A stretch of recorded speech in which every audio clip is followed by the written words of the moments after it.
All right, I've been lurking here long enough, always avoiding confronting my past, but I think it's finally time to lift this weight off my chest. This is my story. A short version of how my stepmother abandoned me on the street when I was 16 years old, all because of a lie. 30 years later, they're now reaching out, begging for my forgiveness. The story might run a bit long, but I'll keep it tight and focus on what's most important. I hope this is the right place for me to open up. I'm 35 now. Let's rewind to when it all started, back before the storm hit. Looking back at a life that started simple, mum and dad were my world. Her baking cookies with me, singing off-key, him out in the garage fixing cars while I helped with my toy wrench. Then, at 12, mum got breast cancer and was gone fast. I stood at her funeral, clutching her scarf, too numb to cry, while dad shut down. We drifted in a house that felt like a tomb. After that, it was just me and my dad, facing those tough years together.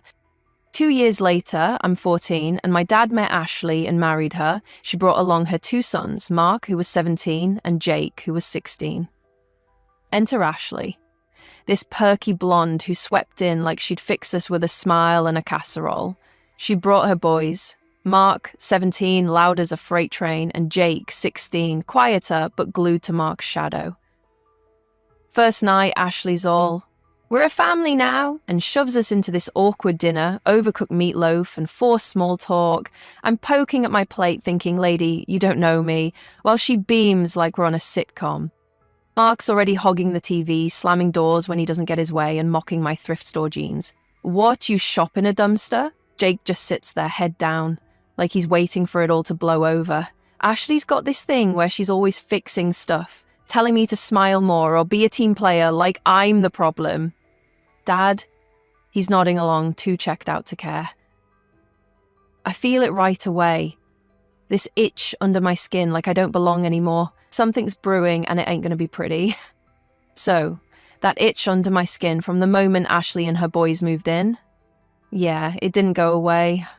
It festered, turning into this low hum of dread I couldn't shake. Life at home became a minefield, every day a new chance for something to blow up in my face. Mark was the worst of it, like a storm cloud you couldn't outrun. One afternoon I come home from school and find my Walkman, my One Escape, loaded with Nirvana tapes, sitting on the kitchen counter, cracked, headphones dangling like a broken toy. "Oops," he says, grinning like a jackass, "guess it slipped." I'm fuming, ready to shove it down his throat, but Ashley swoops in with her sing-song voice. "Oh, honey, he didn't mean it. He's just clumsy sometimes." Clumsy, my ass. Dad's out in the garage, elbow deep in that damn Chevy, acting like the house isn't a war zone. I bite my tongue, swallow the rage, and try to keep the peace. But it's like the walls are closing in, inch by inch, and I'm running out of air. Then Liam shows up, and it's like someone cracked a window in this suffocating mess. I'm 15, he's this lanky kid from history class with a shy smile, and one day he catches me by my locker, holding out a mixtape like it's a peace offering. I made this for you," he mumbles, his face going tomato red when our fingers brush. It's got Springsteen, some cheesy love ballads, and I tease him about it, but secretly, I'm hooked.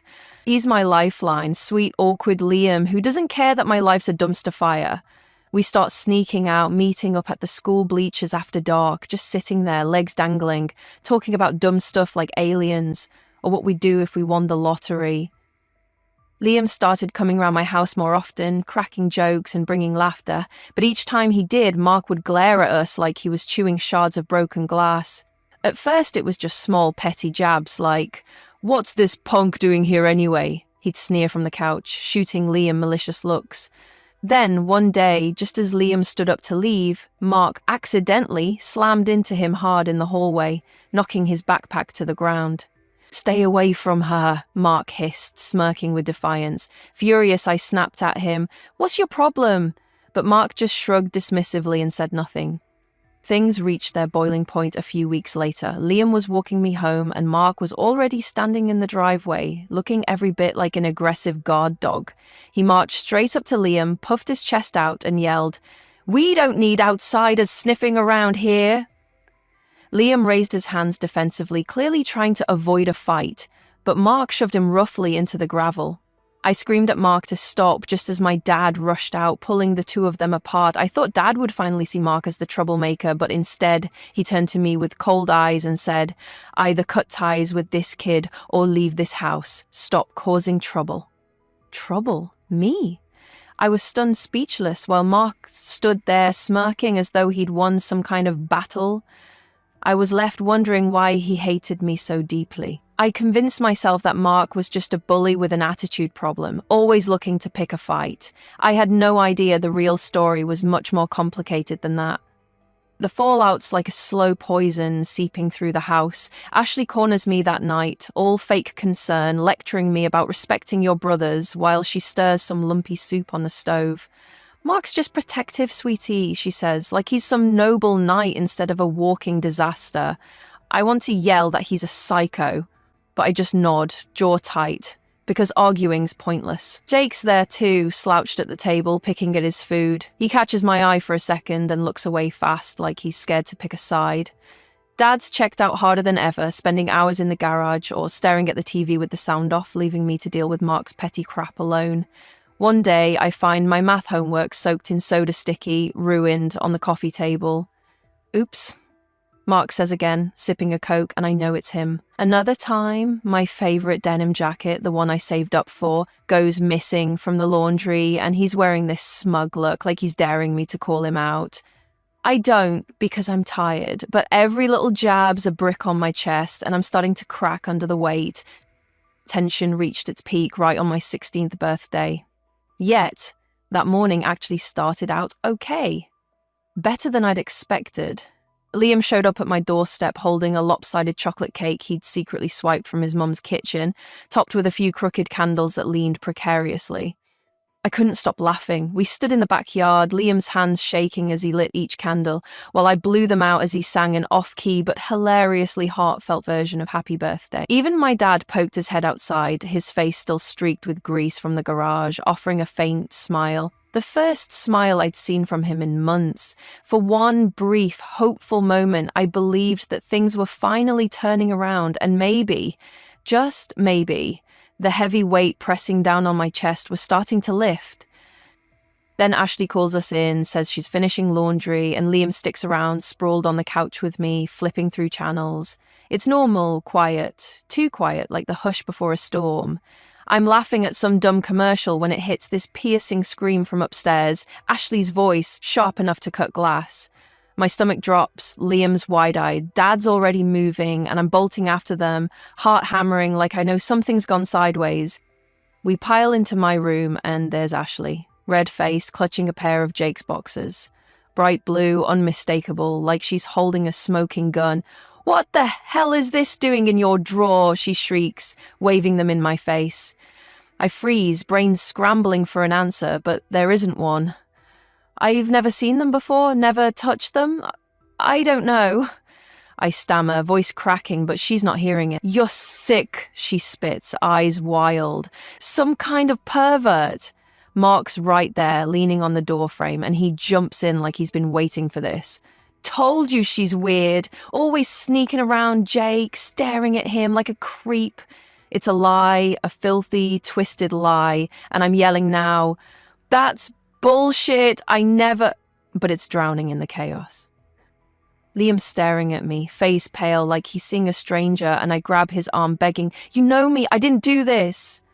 He shakes his head, mutters, "I'm done," and pulls away, bolting down the stairs so fast I hear the front door slam. My chest caves in, but it's not over. Dad's in my face now, fists clenched, voice low and icy. "I won't have this under my roof," he says, and it's not just anger, it's disgust. Like he's been waiting for a reason to ditch me. Months of Mark's crap, Ashley's whining, and I'm the one who's done? I'm screaming, "It's not true, Dad, please," but he's deaf to it, already turning away.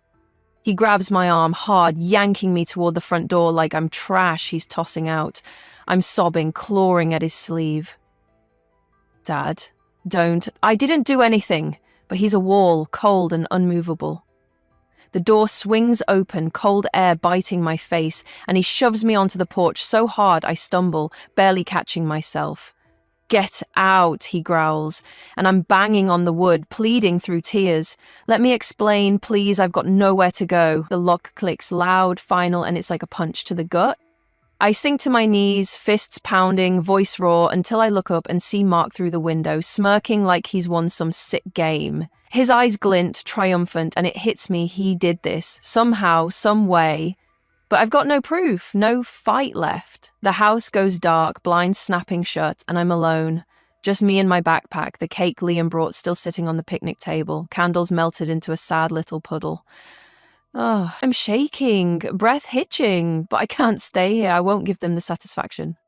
Night's falling fast, sky bruising purple, and a drizzle starts, cold pinpricks on my skin. I sling my backpack over my shoulder, hands trembling as I dig out Mom's bracelet from the bottom. Thin silver, scratched, the only piece of her I've got left. I clutch it tight, whispering, "You're not done yet," like it's a lifeline, like she's still here pushing me forward. Rain soaking through my hoodie, shoes squelching on the sidewalk. I don't know where I'm going. Away. Anywhere but here. My chest's a mess, all jagged edges and hurt, but I wipe my face with a wet sleeve, square my shoulders, and keep walking. They think they broke me, tossed me out like garbage, but I'm still standing, still moving. This isn't the end. It can't be. I've got nothing left to lose, and that's a kind of power they'll never understand. That first night on the street, rain soaking me to the bone. I didn't know if I'd make it to morning, but I did, and that's where the real fight started. I'm 16, no home, no plan, just this stubborn streak telling me I'm not done yet.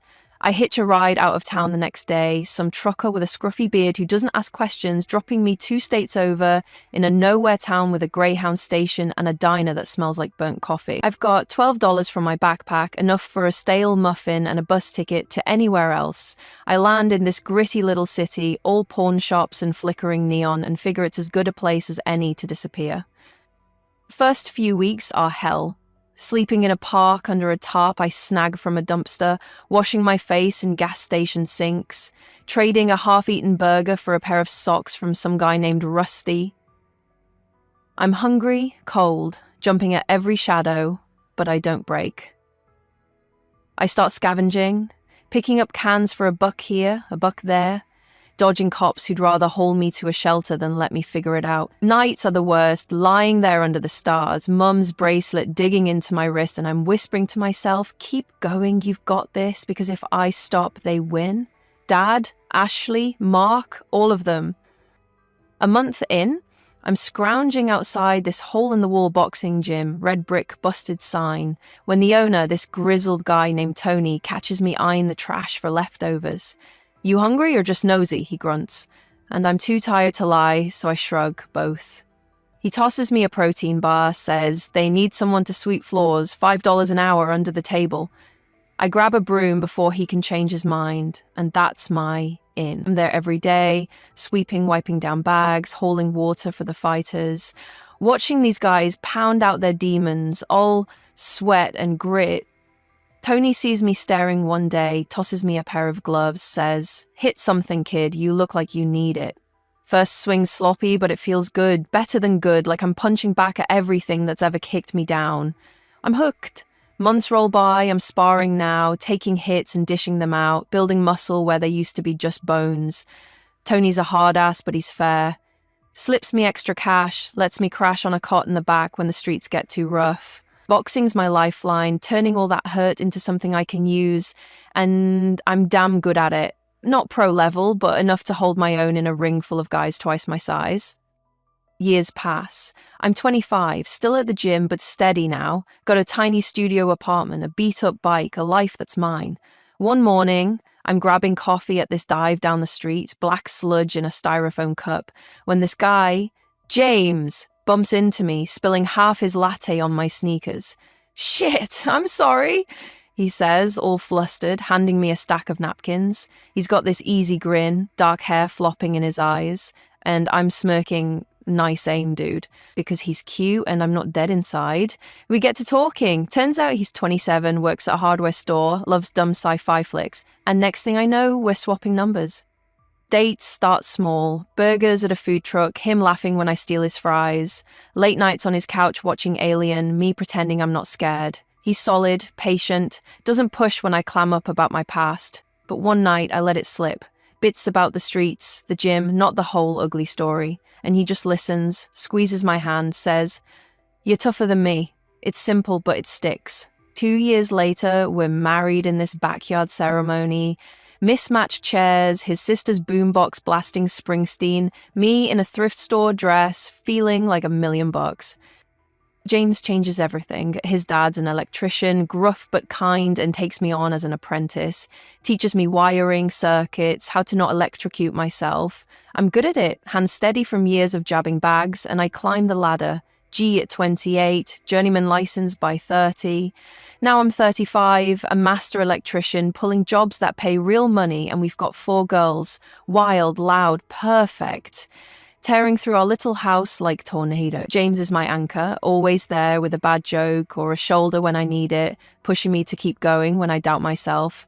One night I'm sprawled on the couch, kids asleep, him tracing circles on my back, and I realize this is it, the life I fought for, built from scratch. They threw me out, thought I'd crash and burn, but I didn't. I'm standing taller than ever, and that's a win they can't take away. I'm 35, settled into this loud, messy, beautiful chaos with James and our 4 girls. Think crayons on the walls, endless laundry, and giggles that could melt steel. We're in our little split level, nothing fancy, but it's ours. Paid for with my electrician gigs and his hardware store paychecks. It's a Saturday morning, sun slicing through the blinds, and I'm at the kitchen table sipping coffee. Real stuff now, not that diner sludge, while the kids shriek over some cartoon in the next room. James is flipping pancakes, humming off-key like an idiot, and I'm smirking at him, thinking how damn lucky I am. Then my phone pings, an email notification popping up, and I almost ignore it, probably spam, about car warranties, but the sender's name stops me cold. Jake. My gut twists, coffee turning sour in my mouth, because it's been 19 years since I walked away from that porch, and I never thought I'd hear from any of them again. I open it, hands steady but heart thumping, and it's short, like he's scared to say too much. "Hey, it's Jake. I felt like shit about what happened for years. Too chicken shit to stand up back then. Mark got wasted last weekend, started bragging about planting those boxes to screw you over. Said you deserved it. I lost it, tracked you down. I'm sorry. Can we meet? Dad and Ashley want to talk too." I sit there staring at the screen, the words blurring as old scars itch under my skin. James slides a plate of pancakes my way, notices my face and says, "What's up, babe?" I shove the phone at him, voice flat. "My past just RSVP'd." He reads it, eyebrows shooting up, and lets out a low whistle. Holy shit, they've got nerve. The girls barrel in, demanding syrup, and I'm on autopilot, pouring it while my brain's 1,000 miles away. Jake's guilt, Mark's smug confession, it's a time bomb ticking in my head, and I don't know if I want to diffuse it or let it blow. By dinner, it's gnawing at me. We're eating spaghetti, kids slurping noodles like it's a race, and James brings it up again, casual, like he's testing the waters. "So, you gonna reply?" I shrug, twirling my fork. Maybe I just trash it. They don't get to waltz back in after 19 years like nothing happened. He nods, but there's this look in his eyes, like he's not done. I get it, but maybe hearing them out could close the book, you know? You've carried that crap long enough. I freeze, sauce dripping off my plate. Because he's not wrong, but it stings. He doesn't know what it's like to be thrown out like garbage. Close the book, I snap, louder than I mean to. They don't deserve my time, James. You think a sorry fixes that? He leans back, hands up. I'm not saying forgive them, just maybe it's for you, not them. The girls go quiet, sensing the shift, and I hate that we're doing this in front of them. For me, I laugh, bitter. I've been fine without them for 2 decades. Why drag it up now? He pushes, voice tight.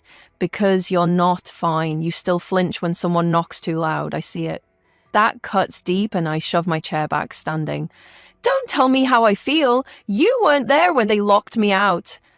He's up too, eyes flashing. No, but I'm here now, and I hate seeing you, haunted by it. We're yelling over spilled juice, kids staring, and I storm out to the porch, chest heaving, mad at him, mad at them, mad at everything. I'm out there, pacing in the dark when he follows, softer now. I'm sorry, okay? I just want you to be free of it. I don't look at him, just grip the railing. I am free, built this without them. He sighs. Yeah, you're a badass, but that email's got you rattled. What do you want to do? I don't know. Part of me wants to hit delete, keep my walls up, let them rot in their guilt. But there's this itch, this tiny what if, and I hate it. Maybe I tell them to shove it, I mutter, and he chuckles. That's my girl. I smirk, tension easing, but it's not settled. We're not settled. Next morning, I'm wiring a panel at work, hand steady, mind spinning, when my phone buzzes again. Another email, this time from Ashley. We know we failed you. Mark's a mess, divorced, broke, we just want to see you. I scoff. Mark's karma's sweet, but it doesn't erase it. I'm tempted to fire back something petty, like James said, took you 19 years to grow a conscience, gold star, but I don't. I shove the phone in my pocket, finish the job and head home, where the girls tackle me at the door, James grinning like nothing's wrong. Ooh, okay for now, but that fight's still simmering, and these emails, they're a loose thread I can't quite cut. I plop on the couch, kids piling on, and glance at that boxing quote on the wall. To see a man beaten not by a better man but by himself is a tragedy. I've never let that be me, but damn if the past isn't knocking again, and I'm not sure I'm ready to answer. Those emails from Jake and Ashley sat like unopened bills on my mental desk for days, nagging at me while I tried to focus on the life I'd built, wiring panels, chasing my girls around the yard, trading bad puns with James. I'm 35, damn it, not some kid who needs to hash out old wounds. But they'd wormed their way in, stirring up dust I thought I'd swept clean. It's a Monday night, kids tucked in after a marathon of bedtime stories. Think Goodnight Moon on repeat. And I'm sprawled on the couch, beer in hand, staring at the ceiling. James plops down next to me, cracking his own bottle, and gives me that sideways look he does when he knows I'm stewing. Still thinking about it? He asks, voice low so we don't wake the tornadoes upstairs. I grunt, yeah, but not how you think. He raises an eyebrow, waiting, and I take a swig, letting the cold fizz settle me. I'm not going back, I say, firm, like I'm testing the words. No meetups, no apologies, no nothing. They don't get a piece of me again. He nods, slow, like he's been waiting for me to land there, and it's a relief. He's not pushing this time. The next day I'm at work, splicing cables on a new build, sun beating down, and Ashley's email pops into my head. Mark's a mess, they failed me, blah, blah. I snort, twisting wires with more force than I need because, yeah, Mark's life tanking feels good, like the universe finally threw me a bone, but it doesn't change a damn thing. I picture him divorced, broke, probably still an asshole, and it's not my problem. Dad and Ashley wanting to talk? Too late for that. They picked their site 19 years ago, locked me out, and I'm not handing them a key to this life I clawed my way into. I finish the job, wipe the sweat off my brow, and by the time I'm biking home, I've made up my mind. That night, James is at the stove, burning mac and cheese because he's hopeless without a recipe. And I grab my phone, pull up Jake's email, and hit delete. Ashley's goes next. No reply, no petty jab, just gone. It's like dropping a weight I didn't know I was carrying, and when James catches me grinning, he smirks. Feel better? I slug his arm. Shut up, chef, and steal a bite of the charred mess, laughing through the smoke. But it's not all smooth sailing. James and I still have that fight from last week hanging over us, the one where he pushed too hard about closing the book. We're good mostly, but there's this unspoken edge. Like we're both waiting for the other to crack it open again. It comes to a head a few days later, Saturday morning, kids at a friend's for a play date, and we're cleaning the garage. Him sorting tools, me untangling extension cords. I'm humming, feeling lighter since the email purge when he says, casual as hell, "So, you're really done with them?" I pause, cord in hand, and nod. Yeah, done. He keeps going, even if they show up begging? I drop the cord, turn to him, and there's that spark again, the one that lit up our fight. They can beg till they're blue, James. I'm not budging, you got a problem with that. He sets down a wrench, steps closer, and for a second, I think we're headed for round two, but his face softens. No problem, he says, voice steady. I hate that they still get under your skin. I want you all the way free. It's not what I expect, and it hits me. He's fighting for me. I let out a breath. I am free, dumbass. Took me 19 years, but I'm good. He grins, pulls me into a hug, and I don't pull away. First time in days, I don't feel that itch. We seal it that afternoon, piling the girls into the truck for a spur-of-the-moment trip to the lake. 2 hours out, nothing but water and trees and screaming kids. They're splashing in the shallows, James pretending to be a shark while they shriek, and I'm on the shore, toes in the sand, watching this life I made. The sun's dipping low, painting everything gold, and I dig Mum's bracelet out of my pocket, running my thumb over the scratches. I don't need to whisper to her anymore. I feel her in the girls' laughter, in James's stupid grin, in the calluses on my hands from every fight I've won. Back home, we're sunburned and happy eating pizza on the floor because the table's buried in art projects, and I catch James's eye across the chaos. You're stuck with me, I say, smirking, and he winks. Good thing I like trouble. Later, I'm locking up, glancing at that boxing quote on the wall. To see a man beaten not by a better man, but by himself is a tragedy. I didn't let that be me, then let them drag me back. They ghost now, fading in the rear view, and I'm here, whole, happy, surrounded by my crew. The pass knocked, but I didn't answer, and damn if that doesn't feel like victory.